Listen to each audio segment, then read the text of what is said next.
Hello, and welcome to another edition of Jason's Shop. I'm Jason, and this is my shop. Okay, today we're continuing our work with the 1055 Sharp-All, the model 1055 Sharp-All. And we are going to be focusing on planer blades today. Now, planer blades are scissors, things like that. Chisels, as I've shown you, and just regular knives and kitchen knives, you can freehand them. You cannot freehand planer blades, especially the ones that go on like thickness planers, okay? They have to be dead on. Otherwise, you get erroneous results. Okay, the way we're going to accomplish that is through making a jig. All right, what we're going to use, this is a piece of shelving, particle board shelving, out of an old entertainment center that is no longer in use. And I think most of it got thrown in the trash, but I kept a few of these boards because they are uncannily straight, okay? And they've got a real slick painted surface or some kind of a veneered surface on them. And so what we're going to do is we're going to chew a little bit, take a bite out of that, and we're going to make a little jig to fit on here. And what it's going to do is it's going to slide along this very straight edge here. And the planer blade is going to be mounted at an angle on top, and it's going to pass over this wheel. Now, before we can actually sharpen a planer blade on this wheel has to be dressed. You can't really probably see it, but it is a little bit not level. Okay, so I've got a wheel. Well, I have a wheel dresser, but it's one of those round kind with the spokes on it. Those aren't really very good. I've got one coming from China. It's a straight one, and it will level it off quite nicely because we have to have this thing completely flat. Now, if you're sharpening a kitchen knife or something else, you'll want it slightly round. And when you dress these wheels, it takes some off them, and so eventually you will take off more wheel. It's going to get down there to the nub to where you have to replace the wheel. These things are about, on the aftermarket, are about $17 a piece. I have a brand new one over there in the door that came with this thing. I had bought it. They had a lot of wheels with it, and I have one more of these, so I'm not really concerned about taking this down too much. But what we're going to do is we're going to start cutting our jig, and the first thing we're going to have to do is we're going to have to measure to see, because we want this thing, it's going to slide along here, and it's going to slide. I'm probably going to make it just a little smaller, or the base of it anyway, just a little smaller than this thickness here, and it's going to have a little angled block on it that we can set the planer blade on there that's going to match the angle that we need to grind off of it. And the depth will be controlled by this height adjustment knob here. Pretty cool, huh? Anyway, it's an alternative to buying a planer blade sharpener, which is about $400 from the cheapest retailer, which I think is Grizzly Manufacturing. This thing here will sharpen planer blades magnificently, but you got to have a jig. Also, some other things that we're going to do is I'm going to show you how to make a jig to sharpen scissors, and also those round, razor cutting wheels that sewing and quilt people use, and upholsterers, I'm an upholsterer, to cut fabrics. Those things are really expensive. They're like $10 a piece. So if you could put one on here and sharpen it, that would be really awesome, because you'd save a lot of money. And that's what we're all about here at Jason's Shop, is saving you money and sticking it to the man. Yeah, that's why, well, anyway, we love tools here. Something else I want to show you over here that it's going to be in the next couple of days. Yes, my shop is a complete wreck. Okay, but it's Jason's Shop. Anyway, this is an old grinder here that I'm going to restore. And this is a big one. It's really big. If you were to buy this dude, it would probably be $200 brand new, and half of it would be plastic. But this here is all aluminum housing. I don't think there's any plastic on it. It operates by means of a belt, which attaches to a motor, which I have to get. It's got this massive carbide cutting wheel on it.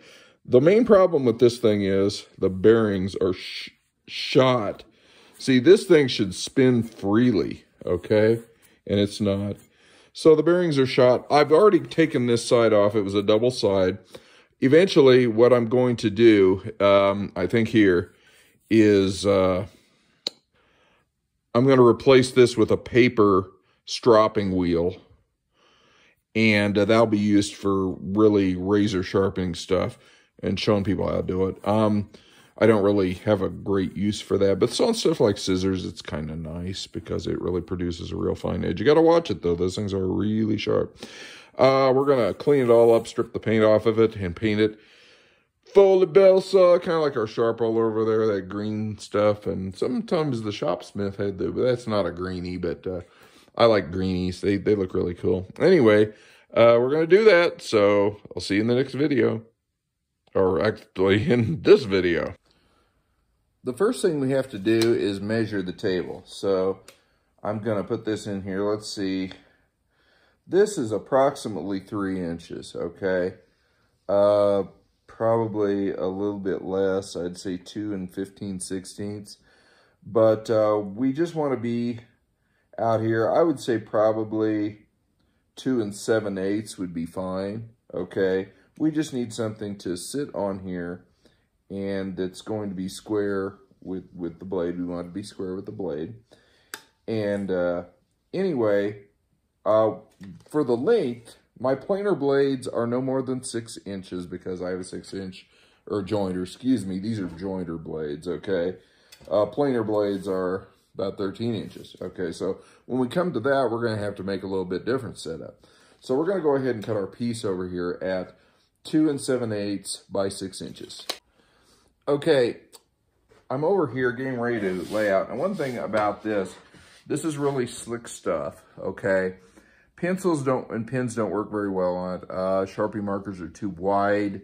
So I'm using a Scriber. This is just, you can buy these things at Harbor Freight or anywhere. It's just a big, kind of an awl. And they come in different, this one's got some glue on it. They come in different, with different tips. Some of them are curved to kind of get around corners and things. But this one's a straight one. So what we're going to do is we're going to come in here and we are going to use our measuring square here to go 2 7/8. There we go. All right, we're just going to put a dot there, okay? And I can see that. And I'm going to go down here and I'm going to do it again. 2 7/8. Okay. Now, I'm going to go and I'm going to connect these things with a line. And this is the wonderful thing about the Scriber. Okay. Let's see here. We're all lined up. Looks like we're good. So, and as you can see, maybe or maybe not, it put a nice little hatch mark on there. Okay, so, or a strike mark. Sorry, I use all kinds of terminology that's not correct. Okay, so now I'm going to mark it at 6 inches.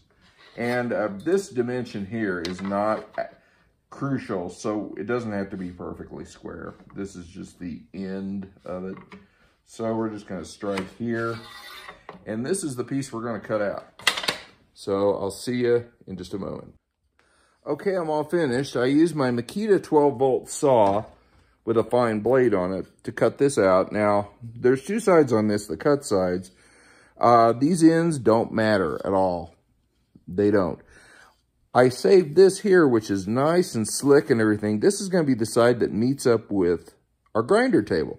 And we're going to flip this thing over. This is going to be the top of it. We're not going to see the black when we're working with it because it's the slickest side, and that's the side that I want over there, touching that thing, okay? So this is our base. Let's come over here a second and see how it works. Okay. Looking good. Looking good, okay? So this is what we're going to do. We are going to actually... Okay. Yeah. Now, this is going to be on here. We're going to attach a rail here, okay? We're going to attach a rail here. So this slides completely parallel to our grinder wheel. Okay, so we'll have to plan for our rail. And we'll have to make sure, of course, we'll do this when we're building it. But this is the very first step here. I'm going to sand some of these rough places off of here. But I want all the stuff, like this rail, I'm going to cut off another piece of that over there and use it for the rail because it's got this nice slick thing on it, okay? So we're going to do that now, and I'm going to get together and continue. So we've got our two pieces here, and this is how it's going to be, okay? There's going to be, actually, let's see, yeah. This side here is there's going to be this rail attached to this. And this, if you'll look over here, let me drag you back over here to the grinder. This is just going to sit on here like this with this rail. And this rail affixed to this, it's going to be able to slide like that. See that? Okay. So we're going to affix this to it. Now, I'm going to have to go through and find some small screws to put in here because we can't put big screws in there. Just really tiny screws. I think I have some. And then I'm probably going to also glue it on there, so it's going to take some time to set up. So I'll see you back when I'm all finished with this. Okay, here we are. We're going to start drilling the holes now. The way after thinking about this, what I'm going to do is I'm just going to mount this little rail that I made flush with this exposed board side here. Now, we're going to put some screws down through it, and I just found these screws laying around. They're going to work fine. We're going to have to drill some pilot holes because particle board is notorious for splitting out. Okay. Now, also, places to get the screws, don't run to the hardware store. One of the things that I do, and I'm not going to use these, but you could use them, mollies that come with things in the, you like order, let's say your wife orders some big pumpkin to hang on the wall, and it comes with these mollies or something, you know, pumpkin clock. All right, and you decide, well, I'm not going to use the mollies. I'm just going to drill it right into the wall. Well, save these screws because they do come in handy. Now, I did find these screws here. They're all three the same screws, basically. And so I'm going to put them over here. And we won't countersink them because this isn't going to be touching anything. So the first thing we're going to do is, the first thing I did is kind of clean this edge up. Now we're going to come in here. And we're going to take some 60 grit sandpaper. And we're going to, whoops, help if I use the right side. And we're going to rough this up quite a bit. And we're going to take the black off because the glue really will not stick to the black very well. Okay. And we want this to be a tight fit. We don't want to have to go back and redo it. All right. So here we go. It doesn't take very long. This is, I think, 60 grit paper. Yeah, 60. Okay. So we're all about ready to go here. And I'll show you, we're going to clamp this down. Well, first of all, we're going to drill our pilot holes in this thing right here. And I'll show that. And we're just going to put, we want them bigger than this. We don't want this gripping this because this will bust out very easily. So here we go. Okay, I've started drilling the pilot, oops, earthquake, no. I've started drilling the pilot holes here. And one of the advantages of having a big old world workbench like this is these bench dog holes. You can put this down here and like use it to drill through, and you won't drill into your bench, or you won't have to hang over the side, you know, maybe get, you know, break your drill bit or something like that. So I'm going to drill 2 more of them, and then we're going to drill the pilot holes for the base. All right, now I want to draw your attention to what I have done here. Okay, I have gotten a couple of quick release clamps, and I've tightened this thing up just where I want it. It's really flush with the side. And pull it a little, you can work with it a little bit and get it there. Okay, now what I'm going to do is I'm going to use a transfer punch. And what this thing does is it transfers a dead center hole on the other side of that, because we're going to have to drill a pilot hole over here. Now, the reason I'm doing all this and showing you all this is to make sure that we get this thing dead on. Because if you just start holding it down and punching holes in here, this thing's going to be all over the place because these screws are going to go in here. We're going to leave this thing clamped while we glue it and screw it. Because if we don't, it's going to move on us. And it's going to have all kinds of problems. It's going to give us all kinds of problems. And our sharpening is not going to be that good. Earthquake, okay. Of course, my transfer punch was already sticking in the hole and I didn't see it, so I'm just going to use a little hammer tap in here. Go down there, boom. Okay, when I hear it hit, I want to stop. I may have to, No, this is coming out. Okay. All right, now I'm going to move on to the next hole and do the same thing. Okay, good.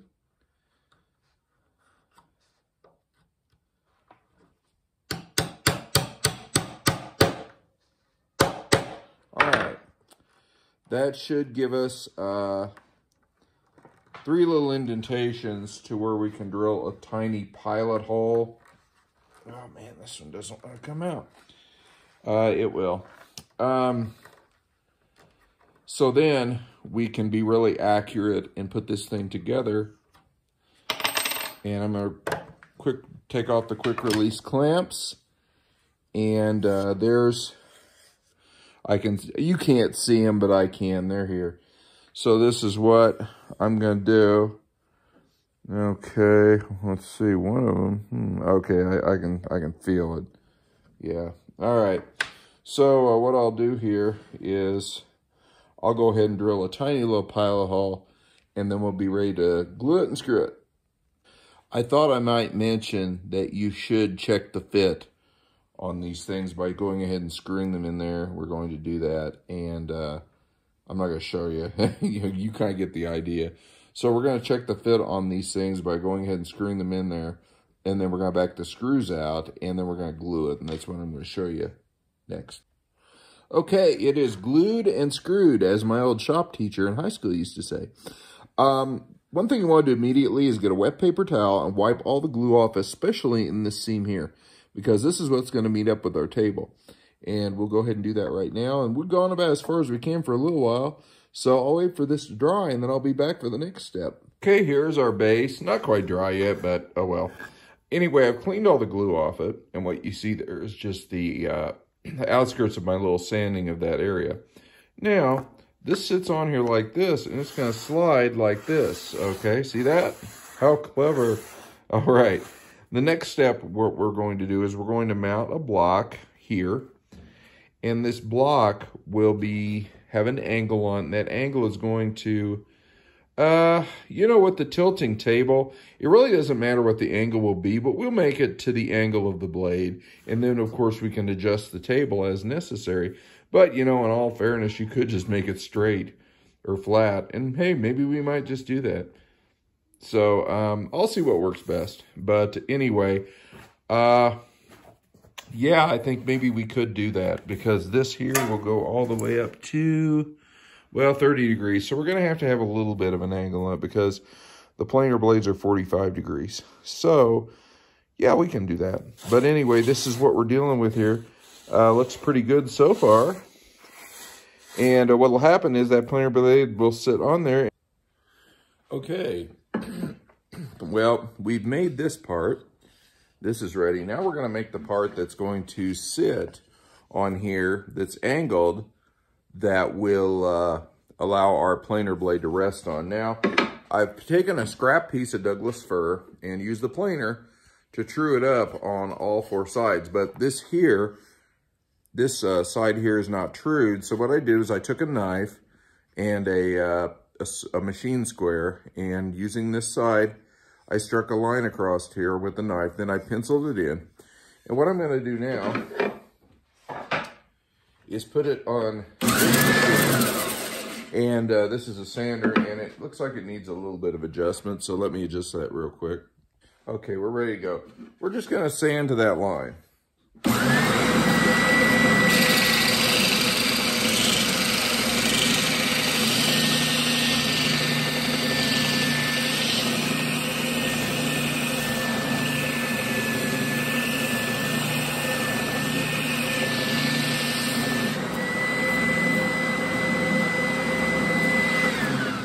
Okay, I think that's good.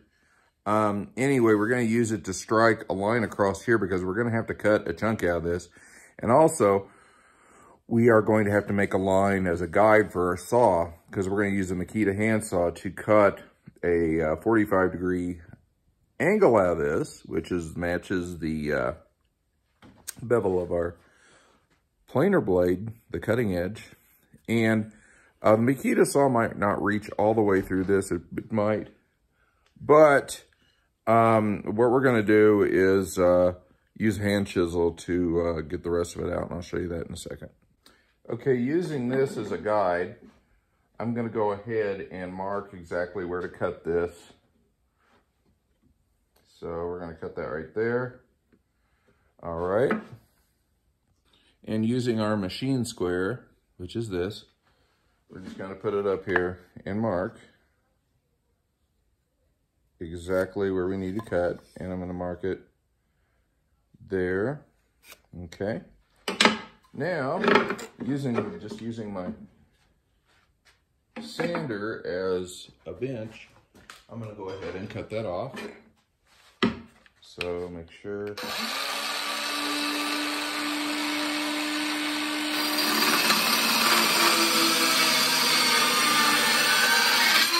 All right. Okay, that's good. Looks pretty good. Okay, I had to make a slight adjustment here because when I started putting my things together, it was a little short. So what I did was I took a piece of Douglas fir and I glued it to the carriage slide. And I just clamped it here on the sharp awl because that's where it's going to be traveling. It's nice and flat. So when this is done, which will be in several hours, I will lop that off, and over here, go ahead. What I did here was basically I just set my little handsaw up to 30 degrees, and I took a big piece out of it. Now what we're going to do is we're going to put this, well, I'll have to show you when it's all done, but we're going to attach that onto this carriage here. And then we're going to get a couple of wing nuts and make a clamp for the planer blade so that it sits on there. And we can lower it down and it can touch this wheel and sharpen it. So let's sit tight until that happens. Okay, as you can see, it's all glued up now. Now this piece here, we're going to just take that off. Then we're going to take it over here to the sharp awl and we're going to gauge exactly where we need to cut it lengthwise. So I'm going to do that right now. Okay, I've cut this thing off, and I just dusted it up, my cuts and stuff up a little bit on the sander here. Now, if you're following along at home and you're making this thing, you can skip this glue on step by just coming over here and simply marking this thing right where it needs to be. Okay, let's see there. We're looking good. Okay, looks pretty good. The main thing we want to make sure is that this is pretty much in line with the table here, and it is. Might be a tiny bit of difference, but that's not going to make a whole lot of difference. Anyway, you can just measure out to here in your initial block and skip that step altogether. Okay, now we want to come over here. What we're going to do now is we need to mount this thing, but as you'll see, mounting it, okay. Now here, if we put it on here, and we put our blade over here, the blade is not even going to reach. It's going to shoot down here, which would be great if we were, filing it upside down, and we really actually could do it upside down. I was planning on doing along the top, but hey, maybe I should just mount this to where the blade would strike the side of it. Now I'm going to have to drop this down a bit, which means I'm going to have to cut into this bottom piece by half, crossways and lengthwise, and make a groove to where this can fit down in it. But let me make those calculations. And about all this changing and stuff that's going on, this is tool making, okay? You kind of got to start with an idea and kind of push along as it goes. But I think really, honestly, I think it would really work good if we brought along the side, because, we'll take a look at it. Okay, as you can see, I've made my preliminary measurements. You might be asking, well, why are you going through all this? Well, I decided during the design process I needed to lower this a bit to meet the blade up. I'm going to put this in here and glue it, and then I'm going to put it over there and see if I could actually swipe the side. If not, we'll have to go down on the top, but it will meet the top up. So the other steps that we have, once we get this cut, I'm going to cut along this line right here with the hand saw and just use a hand chisel that we've sharpened on the Sawzall to trim it up to where it'll fit down in there nice and square. And then this, I think I'm going to go over there on the Magnasaw once I clean it off and set up a rip fence and rip that out. I think that would be the safest way. So I'll get back to you after all that's done. Okay, I've set up the rip fence, and one thing when you're setting these up, always stagger your clamps. See, one's on one side, one's on the other, because if not, it'll all pull to one side. That board is not terribly straight on the end here, but it is straight here. So what I've got here, I'm just going to put this down here like so and feed it through there, and it will cut out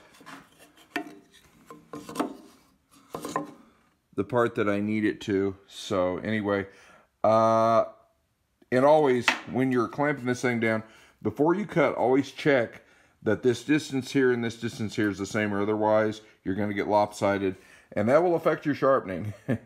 So I'm going to rip that and get back with you. Okay, we've got our cutout here now. I cut it a little ways on the saw, but over here I kind of had to stop because that saw, this space between the blade is really big, and that thing was slipping down in there, so I was kind of like floating on the blade, which is dangerous. So I stopped at about 3/4 of the way through and used this handsaw here to cut the rest. But now I'm going to go along here with a chisel, and I'm going to clean that up and get it all ready. Okay, now my cut wasn't exactly perfect. As you can see, there's a little gap there, but the main thing is here. And around here, a piece of this broke off, so that's going to appear to be off, but it really won't be. The main thing is we want the distance between here and here and here and here to be exactly the same. And that is what I'm going to work on right now. Okay, with a little chisel wizardry, I did it. And it's time to glue this thing up now. So we'll glue it up, and we'll come back, and we'll start looking at the blade and how it's meeting our grinding wheel over there. Okay, one more adjustment. Now, one of the things that I discovered when I was working with this is this thing, of course, has to be able to clear the wheel when it goes down. Now, it won't go down that far, but the blade still has to touch this, and this has to clear. So I had to bring it out a little bit, and so I've made a mark on there.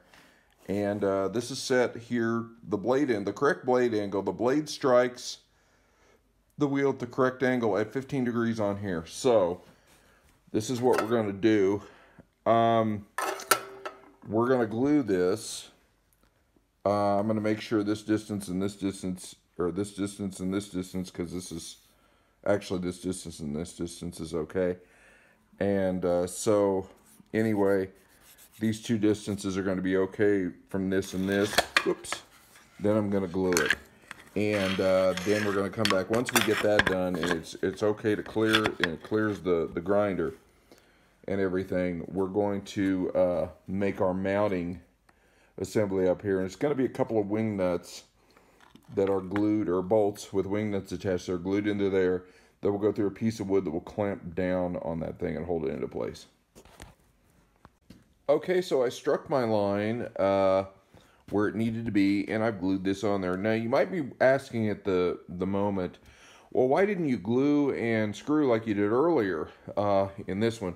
Well, the reason being is because this surface here, well, both these things are made of particle board, and this surface here, when we push this in, boom, it's going to be hitting this. There's really not going to be any shock over here at all on these surfaces.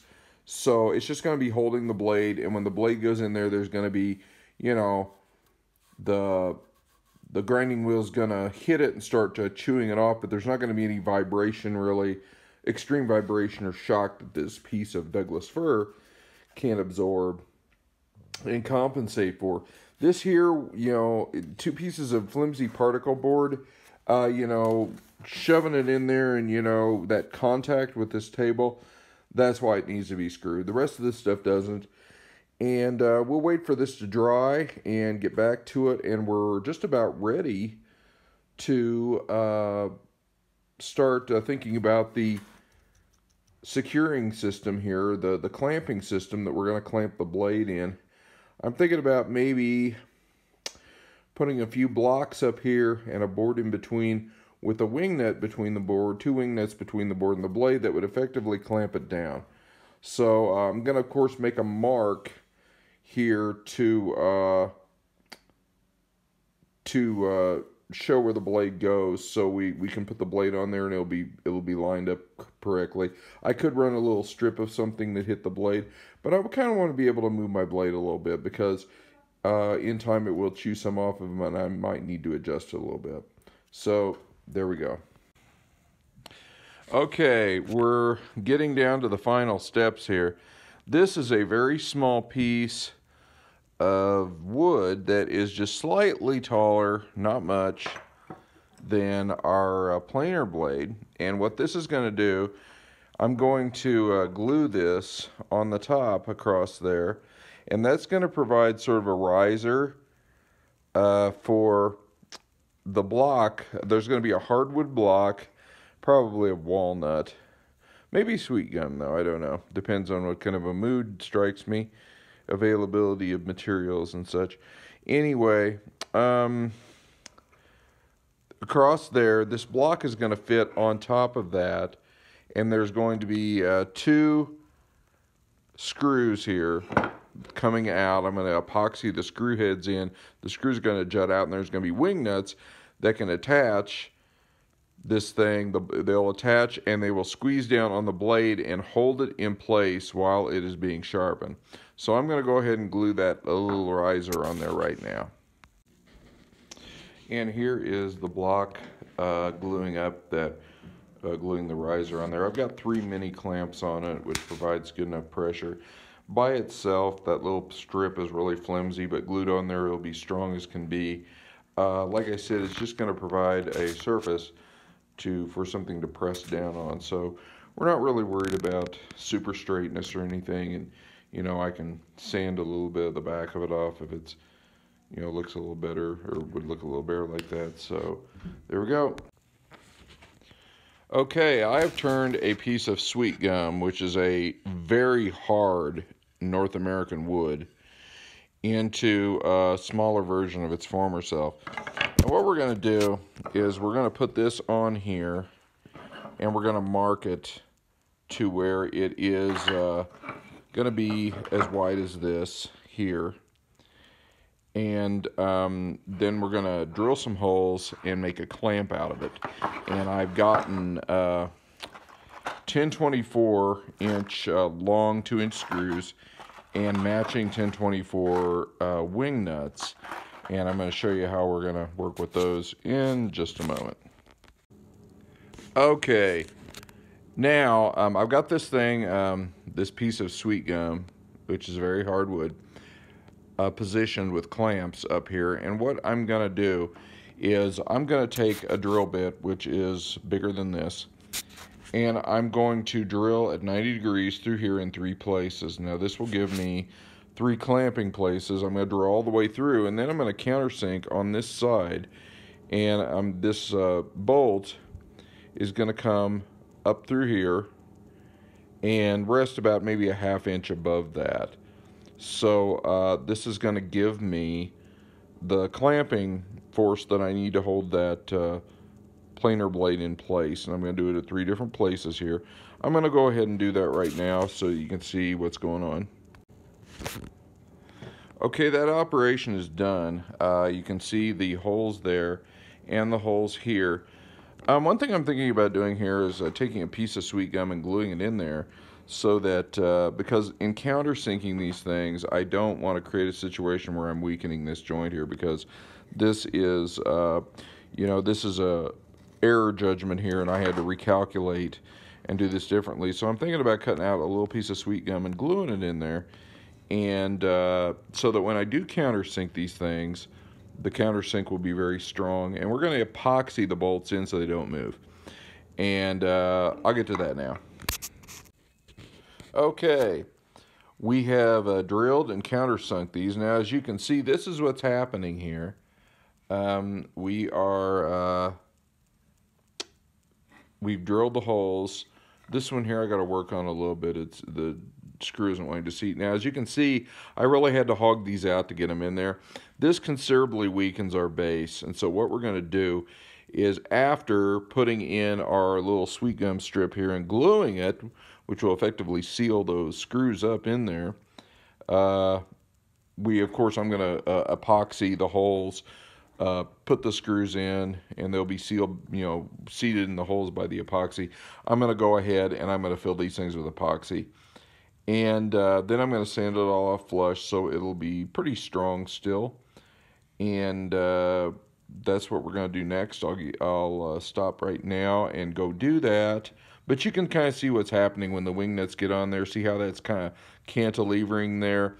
And it's going to hold that that blade in place while it's going to be filed or sharpened on our sharp 1055 sharp ball. All right, here we go. This is just a piece of scrap brown board. As you can see, I have a really big piece of it over there, and I use it in, ceiling work and stuff like that, restoring old ugly popcorn ceilings. And the pieces I have left over make great gluing boards for mixing glue. This is just a piece of Douglas fir that I have shaped into a stirring stick or a mixing stick on my sander. And we're going to be using just this cheap Loctite epoxy. Works as good as any of the Gorilla or anything else. And so I'm going to mix it up here, and then I'm going to stick some down in the holes there, kind of make sure there's a good amount up in there. So, of course, I'll have to take these bolts out first. And then I'm going to push those bolts up in there and seat them really good.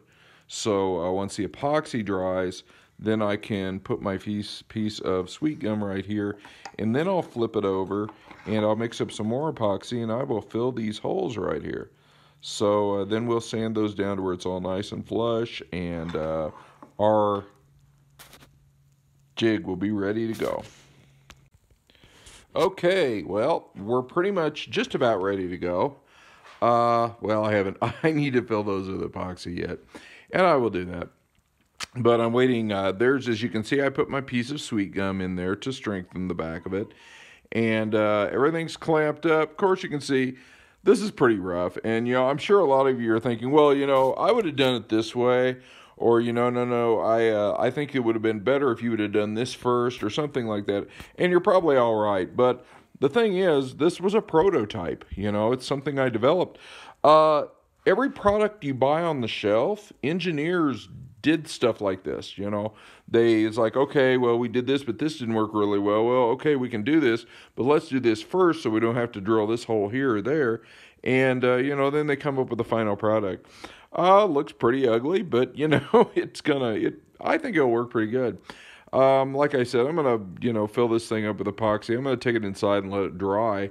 Of course, the blade clamped in there, it's not adjusted yet. We'll adjust that, and I'll show you how to do a quick adjustment. We got quite a bit of swing in there, and it's looking good. So the next step will be sharpening and trying it out. Okay, we're at the very last steps here. Now, I've got the blade installed here, and I've kind of leveled it off. And what we want to do is run it along here and until it catches. So we're going to lower the table a little bit. All right, it's catching there, but it's not catching on that front part. So we're going to have to lower this a little bit. And when it catches and pretty much runs all the way across it, then we know we've got it at the correct angle. Also, looking down here, you can't really see, but the correct blade angle is about at 10 degrees. It may not be perfect, but I've got pretty close, so here we go.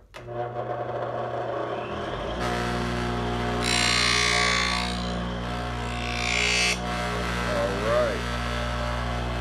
Okay.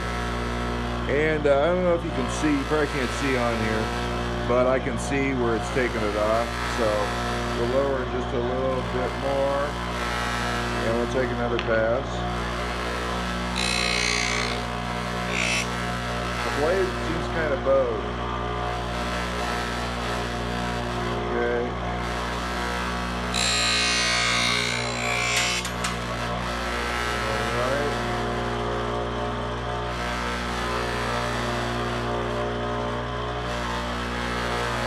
One more.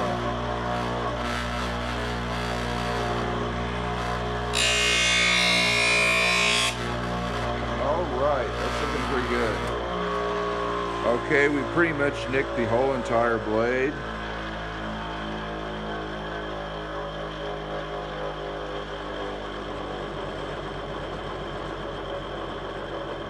Might need a little bit more. So I'm going to run through one more time. There.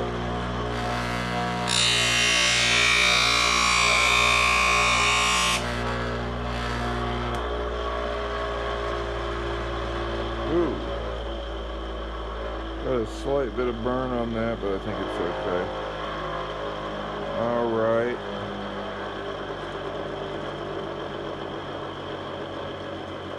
Yeah, okay. We'll go over to our next station. Okay, what we see here is a flat surface board with 320 grit paper glued to it. Now what we're going to do here is we're going to remove our blade. Slight bit of burn on that thing, but I don't think it's going to be a real problem. It's not heavy. So what we're going to do is we're going to put this thing down on here, and it's very easy to find the angle. And what we're going to do is we're just going to go back and forth like this. Okay. Alright, now what this does is it polishes it to a very high degree. Okay. And alright, we just go back and forth, keeping that angle. Okay, it's not too hard to keep the angle. It's a pretty fairly flat surface, and this thing is ready for the whetstone, and I'll show you how that works in just a moment. Here is an 8,000 grit whetstone. I've already immersed it in water, so what we're going to do is we're just going to lay this thing down and flat. The beveled side is going to be up, so what we're going to do is we're going to kind of go back and forth, and this 8,000 grit whetstone is going to file the burr that was created from our sanding right off. Okay, and if we check it, we can check it with our nail. There's still a little bit on there, but this will not hurt the sharpness of the blade at all. You can go back and forth or across, but what you want to do is you want to take that burr off, and the burr is effectively off now. This thing is, for a planer blade, is pretty sharp. Yeah. Okay, so I'm kind of looking at a few things on here. Yeah, that's pretty sharp. So anyway, that's how you sharpen a planer blade. And our little jig here has been successful. And we can go ahead and sharpen all our blades on this. So, and if you want to, you can put this back on here and take off a little more there. There we go. Yep, it's pretty sharp. Okay, thanks for watching. This is hit like and subscribe if you like the video. If you have any comments or suggestions or things, please leave them. This is just a kind of my journey through making a tool to sharpen planer blades. It's been pretty successful. I'm pretty happy with the results.